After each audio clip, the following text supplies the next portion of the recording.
On va commencer la première suite. Anaïs fait pousser des piments. Premier jour, on en cueille 10. Et chaque jour, on cueille 7 de plus. Trouver le même nombre de piments qu'elle cueille à la fin du 6e jour. On va déjà voir si N, c'est le nombre du jour. Donc, premier jour, deuxième jour, troisième jour, quatrième jour, cinquième jour, sixième jour. En fait, on trouve le nombre de piments, disons, P, c'est le nombre de piments. Premier jour, on en cueille 10. Deuxième jour, on cueille 7, donc maintenant on cueille 17. Encore 7, ça fait 24. Encore 7, ça fait 31. Encore 7, ça fait 38. Encore 7, ça fait 45. Donc, au bout du 6e jour, elle en a cueilli 45 piments. Explique pour le nombre de piments cueillis au bout de n jours est une série arithmétique. C'est plus 7, plus 7, plus 7, plus 7. Et si on ajoute toujours le même nombre, on soustrait toujours le même nombre, c'est arithmétique. On ajoute 7 entre chaque jour. Pour chaque jour. Donc, si l'on ajoutait toujours le même nombre, c'est une suite arithmétique. Et maintenant, il faut combien de jours? Ah non, déjà on va essayer de trouver la règle. Donc on fait la technique qu'on utilise pour les examinations, les épreuves sur écran. Donc on fait n est égal à 1. On fait la colonne de n. La colonne de n, on a 1, 2, 3, 4, 5, 6. Ici, on a la valeur de P, ça commence par 10. Deuxième jour, c'est 10 et on a ajouté 7. Troisième jour, 10, on a ajouté 7 et encore 7. Quatrième jour, 10 plus 7, plus 7, plus 7. Cinquième jour, 10 plus 7, plus 7, plus 7, plus 7. Sixième jour, 10 plus 7, plus 7, plus 7, plus 7, plus 7. Et si je calcule ça, en fait, c'est un 10. Et j'ai 1, 2, 3, 4, 5, 7. Donc c'est 10 plus 5 fois 7. Ici, c'est 10 plus 4 fois 7. Ici, c'est 10 plus 3 fois 7. Ici, c'est 10 plus 2 fois 7. Ici, c'est 10 plus 1 fois 7. Ici, c'est 10 plus 0 fois 7. Et maintenant, on voit que chaque fois, tout ça, c'est la même chose. Et il n'y a que cette partie-là qui change. Donc ça va dépendre du n. Donc ici, n va passer à 1 à 0, ou 2 à 1, ou 3 à 2, ou 4 à 3. En fait, chaque fois, je prends le n, et pour arriver là, je soustrais 1. Donc cette partie-là, c'est n-1. Donc si je veux la nème semaine, ça fait 10 plus, là c'est n-1 fois 7.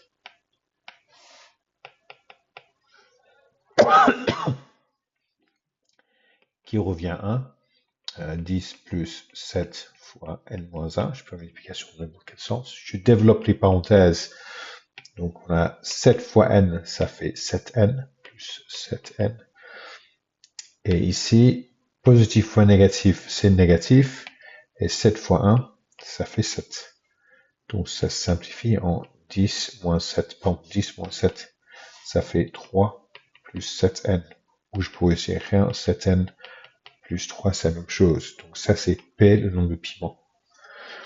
On peut vérifier ou tester. Si on veut tester, on va vérifier.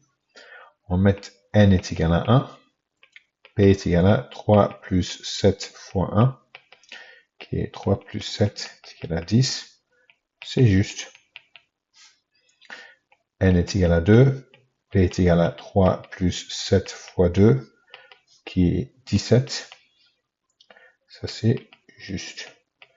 Parce que si on regarde bien le deuxième jour, 17, c'est exactement ce qu'on a. Donc, c'est juste. N est égal à 3. P est égal à 3 plus 7 fois 3, qui est 24, qui est aussi juste, parce qu'on voit ici, 24, c'est bien exactement ce qu'on avait le troisième jour. Donc on a testé au moins, vérifié, parce que en fait j'ai créé tous les nombres qui sont là, donc en fait c'est déjà une vérification plutôt qu'un test.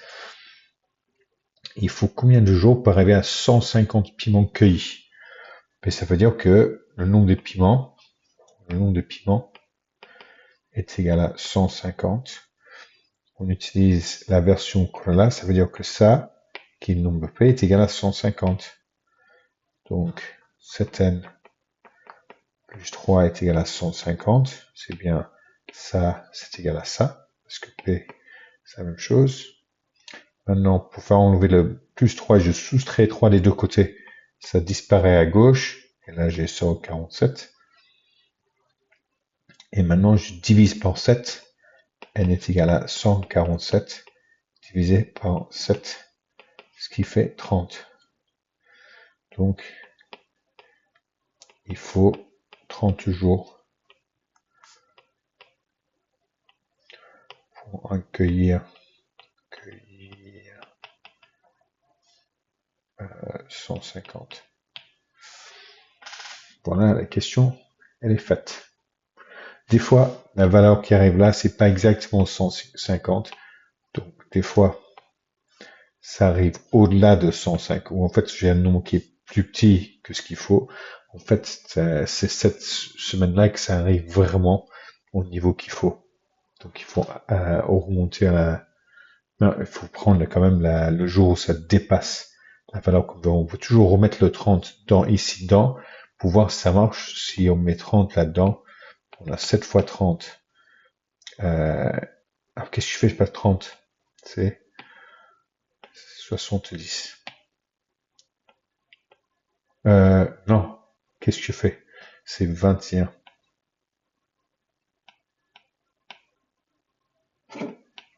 C'est 21, pardon. J'aurais mal fait le calcul. Ça, c'est 21. Donc, des fois, ce n'est pas exactement la valeur que je cherche. Donc, ici, si j'ai 20 et demi, ça veut dire qu'il faut passer au 21e jour pour arriver au nombre qu'il me faut. On va essayer maintenant une suite géométrique, parce que arithmétique, on ajoute toujours la même chose, géométrique, on multiplie toujours la même chose. Donc, un groupe de singes contient 30 membres dans une forêt à la fin de la première année de sa protection, et la population s'accroît pour 10% par an. Donc, si j'ai déjà, là, j'ai les 30 singes, qui fait 100% la première année. Deuxième année, j'ai les 30 là, plus, ça c'est 100%, plus 10%, et 10% de 30 c'est 3. Donc j'ai un total de 33, c'est un total de 110%. Donc en fait j'ai 110% des 30 originaux. Donc ça fait 30 fois 110% est égal à 33, ou 30 fois 110 sur 100 est égal à 33. Donc 30 fois 1,1 est égal à 33. Et normalement, l'année prochaine, je vais prendre 10% de ce que j'ai là, donc ça va augmenter un peu plus. Donc ça va augmenter pas par exactement 3 l'année prochaine, ça va être un nombre différent. Si n est le nombre d'années que la forêt est protégée et a est le nombre de singes, je trouve une expression pour a en termes de n. On a n, première année, deuxième année, troisième année, quatrième année, cinquième année. Et ça, c'est le nombre d'animaux. On a 30 première année, 33 deuxième année. Et après, il faut que je passe sur un fichier pour bien voir ce qui se passe. C'est bien de créer un fichier, sinon je peux faire la calculatrice et voir ce qui se passe. Mais normalement, je vois qu'ici, j'ai 36,3. Là, j'ai 39,93.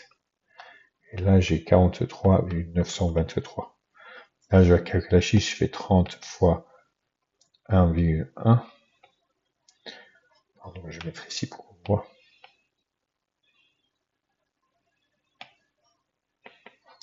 Ici, c'est le 30 fois 1,1 pour arriver à la deuxième année. Ah non, qu'est-ce que je fais? C'est pas ça, ça c'est juste 30, ça c'est 30 fois 1,1. Après, j'ai 30 fois 1,1 pour arriver à 33. J'ai multiplié encore par 1,1 pour ajouter 10%. Là, je fais ça pour arriver à la troisième année. Et je fais encore une fois pour arriver au quatrième. Là, c'est 30 fois 1,1 fois 1,1 fois 1,1 fois 1,1.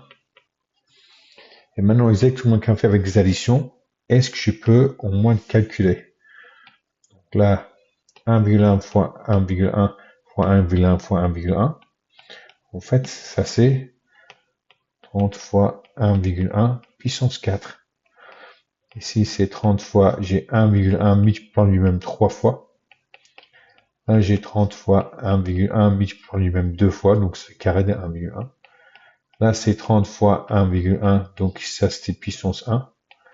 Et ça, c'est donc 30 fois 1,1 puissance 0.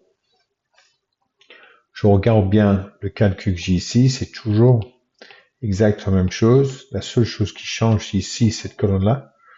Regardez par rapport à n, c'est 1 de moins.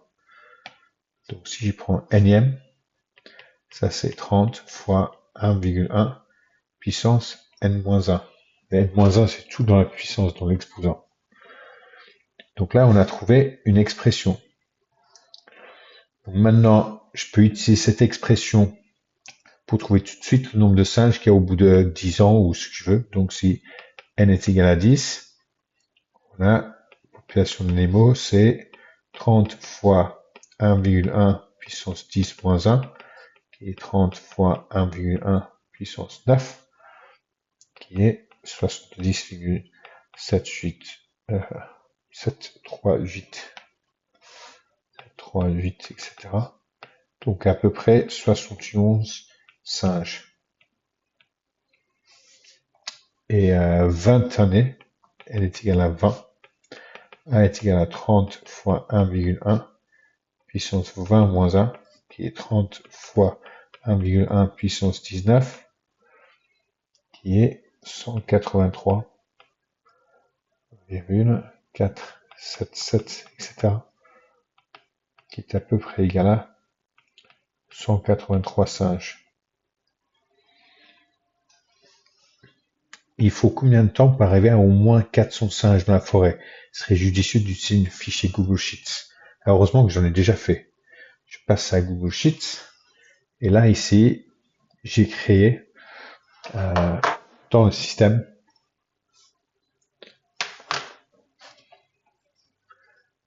en fait, ça, c'est l'année. 1, 2, 3, 4, 5, 6, 7 ans qui sont passés.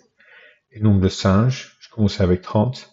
Deuxième, vous voyez en bas, c'est 30 fois 1,1 puissance A3, qui est le nombre 2, moins 1 à la puissance. Et comme ça, j'ai toutes les valeurs. Il faut combien de temps pour arriver à 400 singes? Je vais descendre ici et regarder.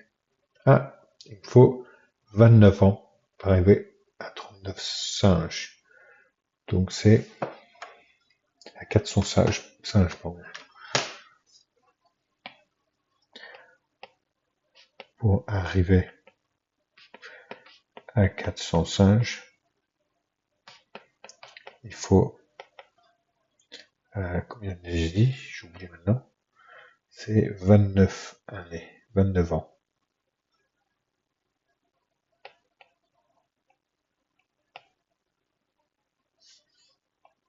Elle est égale à 29.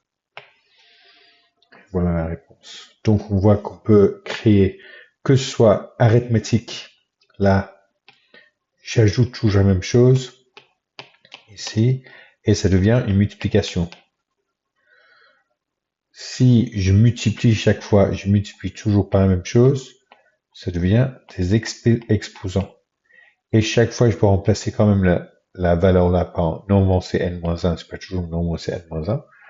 Et là, j'ai réponse et le calcul de combien d'éléments il y aura dans la liste. Donc là, on appelle ça, ça c'est une suite géométrique. Parce que je multiplie toujours par le même nombre. Et ça, c'est une suite arithmétique, parce que j'ajoute toujours le même nombre.